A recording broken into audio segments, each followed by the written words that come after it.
애청자 여러분 안녕하십니까? 오늘은 요한복음 6장 59절로 71절의 말씀을 봉독해 드립니다. 이것들은 그분께서 가버나움에서 가르치실 때에 회당에서 말씀하신 것이더라. 그러므로 그분이 제자들 중에 많은 사람이 이것을 듣고 이르되 이 말씀은 어렵도다. 누가 그것을 들을 수 있으려 하매 예수님께서 자기 제자들이 그것에 대하여 수군거리는 줄 스스로 아시고 그들에게 이르시되 이것이 너희를 실족하게 하느냐?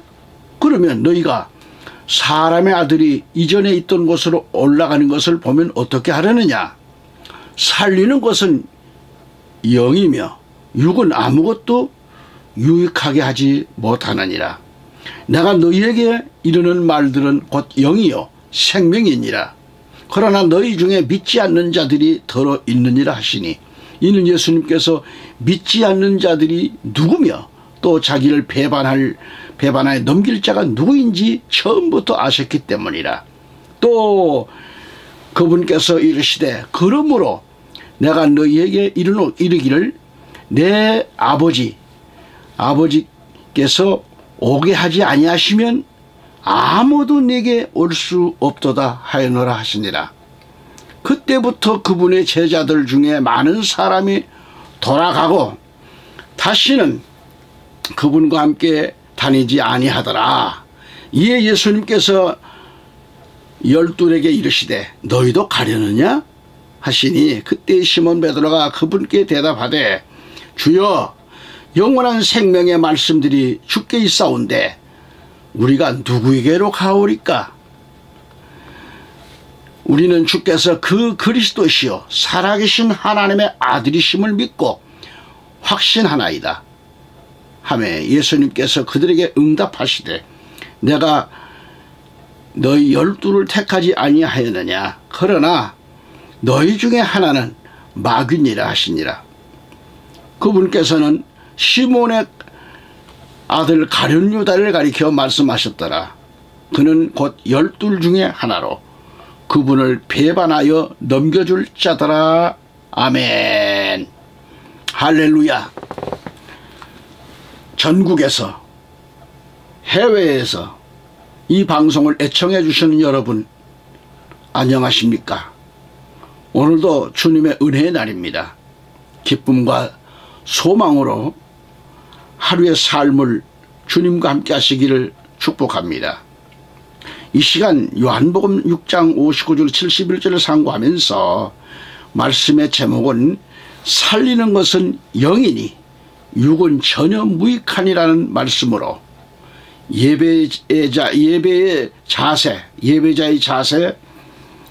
9번째의 시간을 가지면서 부제로는 주님께는 영생의 말씀이 있나이다라며 말씀을 선포하면서 하나님께서 주시는 은혜가 충만하게 임하시기를 간절히 축복합니다.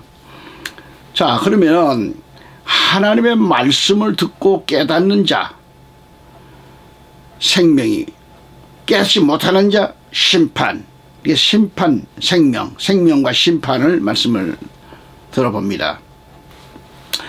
오늘 본문 요한복음 6장 59절 71절 말씀을 생각해 볼 때 이 시대의 한국교회가 강단에서 전하는 그런 목회자들의 설교를 들어보면 진리가 사라진 지 오래입니다. 즉 하나님의 말씀을 바로 전하지를 못하고 타락한 목회자로 진리를 강단에서 전합니다. 오염된 말씀을 선포하기 때문에 성도들의 영혼이 오염된 말씀에 의해 죽어가고 있는 거죠. 그러다 다행히도 하나님의 말씀 진리로 무장되어서 바른 복음을 전하는 하나님의 귀한 목회자들도 있습니다.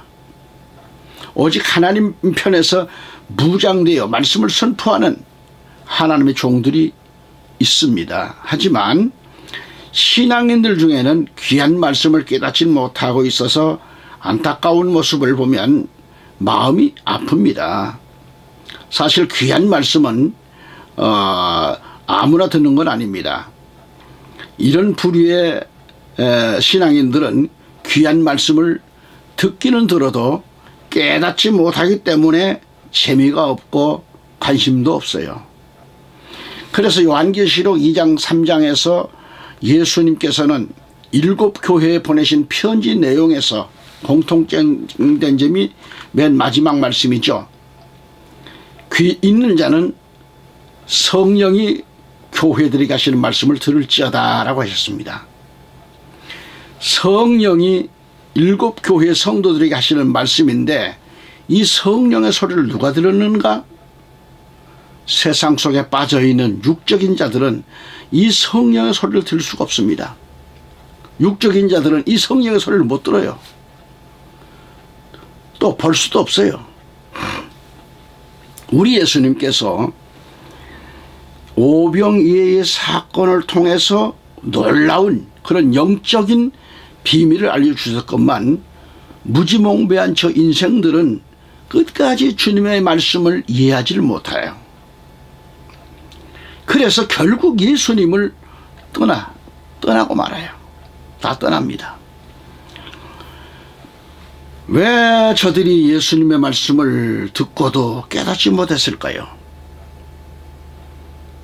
저들은 말씀을 듣기는 했어도 끝까지 육적인 모습을 버리지를 못했다라는 거죠. 우리 예수님께서 그토록 영적 비밀을 자세히 가르쳐 주었건만 저들이 깨닫지 못한 거예요. 우리가 예수를 믿는 것은 영적 사건입니다. 여기에 육적인 것들은 벗어 던져야 됩니다. 육적인 이 쭉정이로는 하나님의 나라에 들어갈 수가 없죠. 육적인 것, 쭉정이로는. 육적인 것들은 이것을 벗어서 던져버리지 않는다면 그 신앙은 말로 다 할 수 없는 혼돈을 가져옵니다. 그런 혼돈에 빠져든 자는 믿어지는 것은 없어요.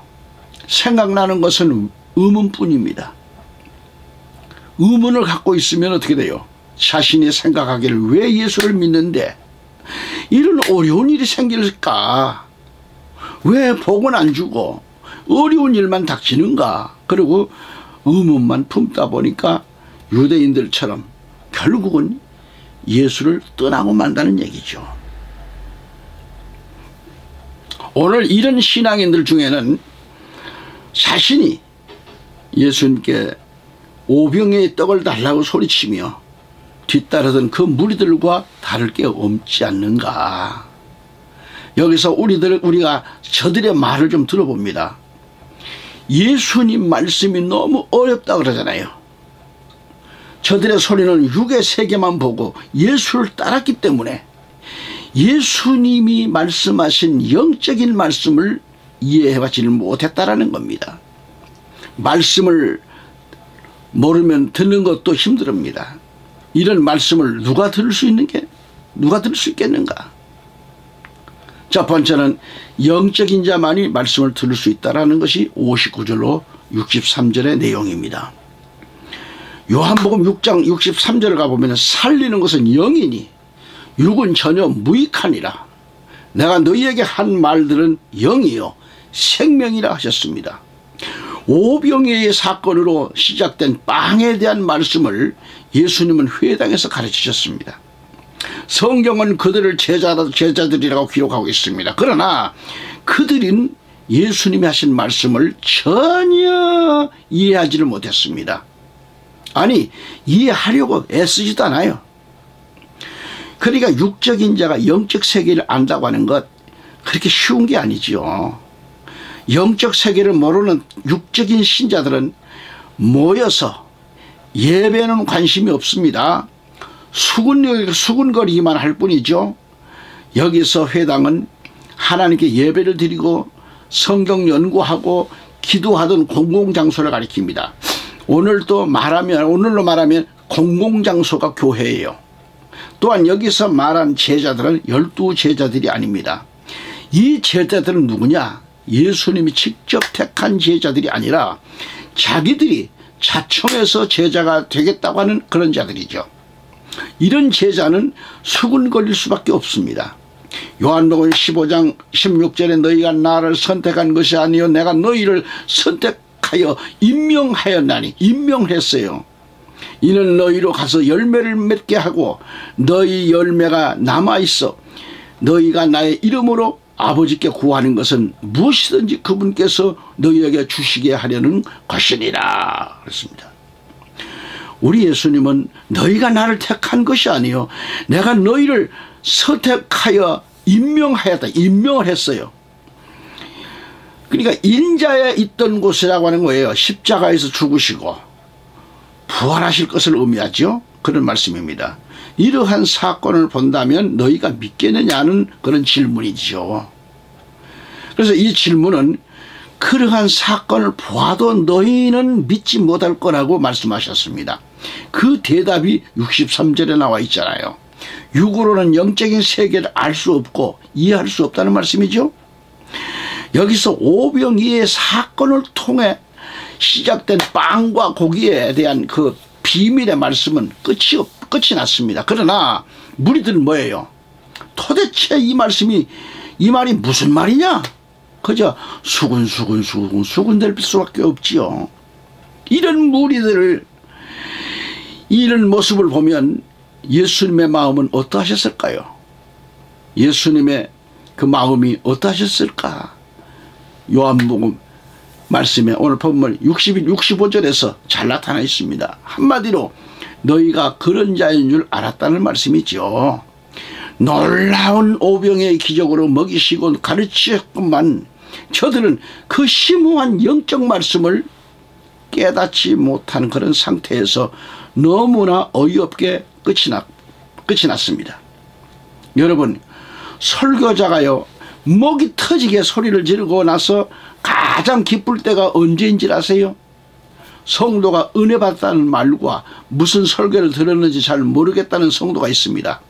어쨌거나 목회자가 바라는 것은 설교를 듣고 성도의 삶이 눈에 보이게 변화될 때 목사는 가장 기쁘고 보람을 느끼게 되는 거죠.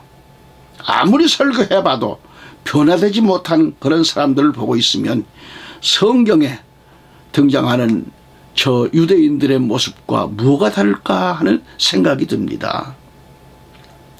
전능하신 우리 예수님의 이 귀한 말씀을 설교를 통해서 들었음에도 불구하고 도대체 변화될 조짐이 없습니다. 왜? 이토록 변화될 조짐이 없는가? 그 이유는 육의 세계를 떠나지 못했다라는 증거지요. 아니, 세상에 미련을 버리지를 못했기 때문에 그런 거죠. 이런 부류의 사람은 아직도 우리 주님 예수님의 말씀보다는 세상 살아가는 재미가 더 좋다는 것 아닌가. 61절에서 예수님은 무리들에게 이 말이 너희에게 걸림이 되느냐 그랬어요. 걸림이 되느냐, 그게 물으셨습니다. 다시 말해서 내 살이 참된 양식이고 내 피가 참된 음료라는 말이 너희에게 걸림이 되느냐, 그런 질문이십니다. 그렇다면은 여러분 생각을 해봅시다. 여러분 생각을 어디에 두고 있는가? 정말 그런가요? 오직 예수님 위해서 살겠다고 결심은 섰어요. 그런데 그러한 한편 생각해보니 손해보는 것 같은가요? 교회에서 헌신봉사를 다 하고 와 있는데 하지만 내 생활이 손해를 보고 있다고 생각을 하는가요? 여기서 유대인들을 봅시다. 예수님이 전하는 말씀에는 관심이 없습니다. 그래서 어려운 말만 한다고 화를 내고 있잖아요. 유대인들의 목적은 말씀에 있지 않습니다. 말씀에 있지 않고 빵에만 관심을 쏟고 있는 거예요. 빵.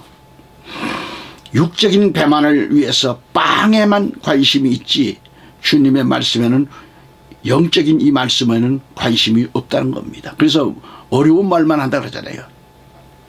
오늘도 우리들 중 어떤 이는 분명히 예수를 믿고 있습니다.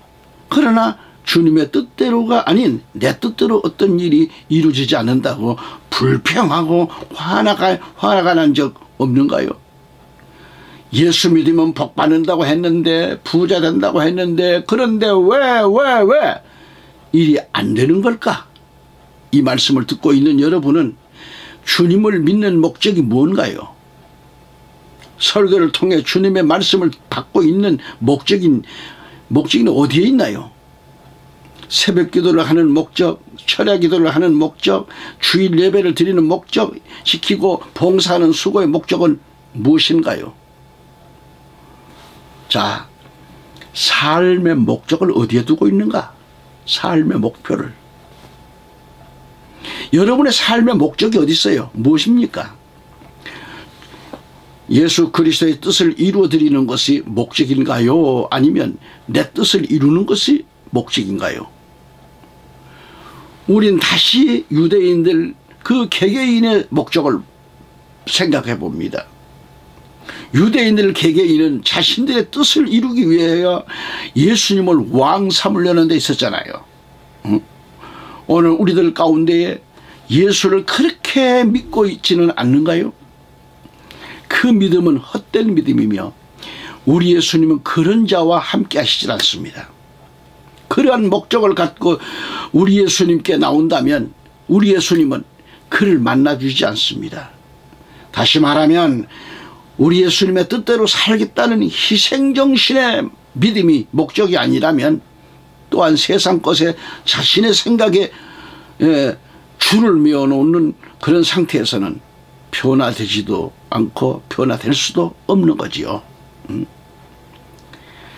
그래서 뭐예요? 삶이 변화되어라 이 말이야. 삶이 변화되어라. 하늘에서 소리가 들려도 변화되지 못합니다. 62절에 예수님이 내가 하늘로 올라가는 것을 본다면 너희가 나를 믿을 수 있느냐 그래요.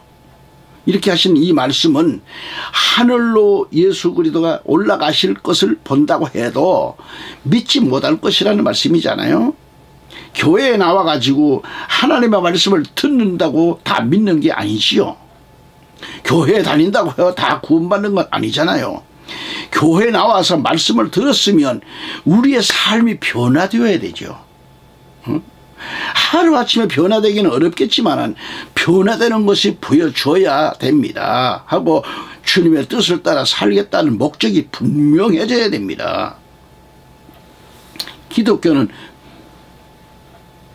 변화된 삶을 말합니다. 변화된 기독교입니다. 예수를 믿으면 세 가지가 변화돼야 돼요. 말과 행동과 모습이 변화돼야 됩니다.